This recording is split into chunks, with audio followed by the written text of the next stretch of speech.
Thank you.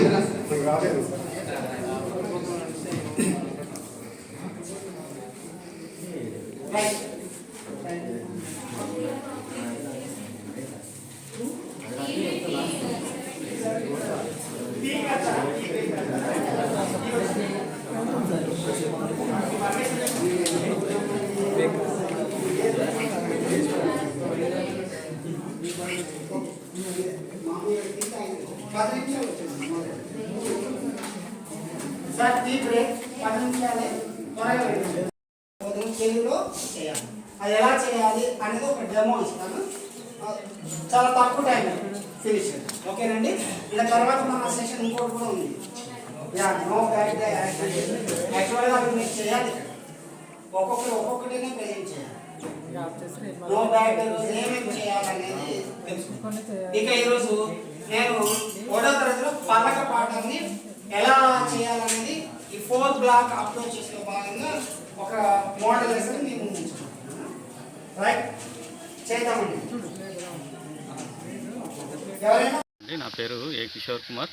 నేను ఇక్కడ MO2 Koyyuru మండలానికి MO2గా వర్క్ చేస్తున్నాను. ఈ 4వ తారీఖు నుంచి 9వ తారీఖు వరకు కూడా ఇక్కడ GFL అనే ప్రోగ్రామ్ జరుగుతుంది. GFL అంటే guaranteed foundation literacy and numeracy programme. దేనికోసం అంటే ఇది 1-2 క్లాసులకు సంబంధించింది. 1-2 క్లాసులకు సంబంధించిన టీచర్స్ అందరూ కూడా ఇక్కడ పాల్గొంటారు. దగ్గర 135 మంది టీచర్స్ పాల్గొన్నారు.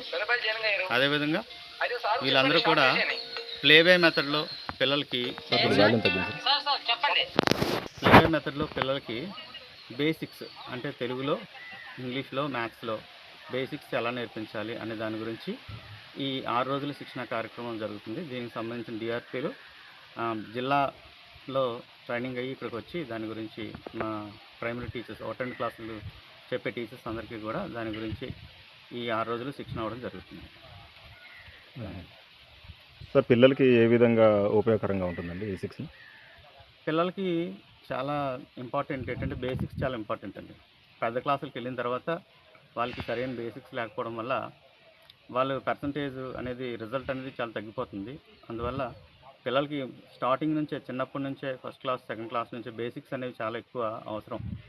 ప్రతి దాంట్లో తెలుగులో, అలాగే లెక్కల్లో, ఇంగ్లీష్లో కూడా బేసిక్స్ ఉంటే వాళ్ళు పెద్ద క్లాసులకు వెళ్ళినప్పుడు అన్ని విషయాల్లో కూడా పుస్తకాలు చదవడం అయితేనేమి, రాయడం అయితేనేమి అన్ని విషయాలు కూడా వాళ్ళు చక్కగా చేయగలుగుతారు. కాబట్టి బేసిక్స్ అనేవి చాలా ఇంపార్టెంట్. కాబట్టి వాళ్ళకి ముందు బేసిక్స్ అనేవి అవసరమని గవర్నమెంట్ వారు ఈ కార్యక్రమాన్ని ఏర్పాటు చేయడం జరిగింది. మొత్తం ఎంతమంది అటెండ్ అయ్యారు సార్ ఇక్కడ? 135 మంది అటెండ్ అయ్యారు. 135. ఓకే.